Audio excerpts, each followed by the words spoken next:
20 days in and what I've achieved is incredible.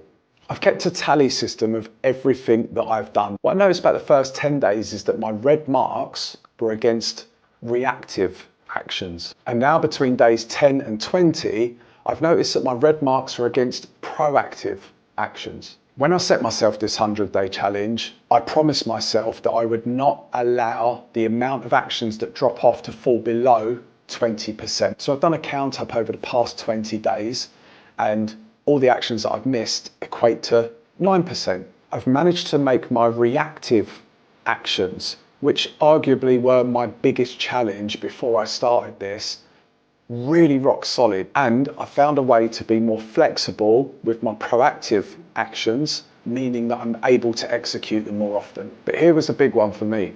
Although I'd set these actions as a challenge for myself, when I hadn't done them, I actually missed them.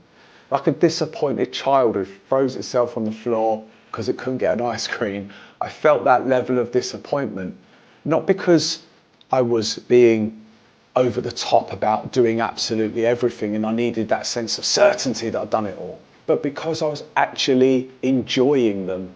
I'd set myself up in the right way. If you give yourselves tasks that can stand on their own legs even when you can't, it's hard not to do them. Or if you don't do them, you feel that sense of disappointment, and then you make sure that that doesn't happen 2 days in a row. And then the consistency builds.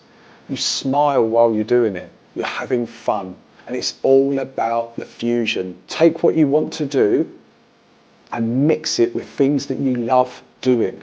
Think of that task, that activity, that change you want to make, and think of that thing you love doing. Find a way to fuse the two together, even if it's the way you name a task, and it makes all the difference. I'm going to check back in at day 30 and I'll confirm that with you. The next 10 days for me up to day 30 is so exciting.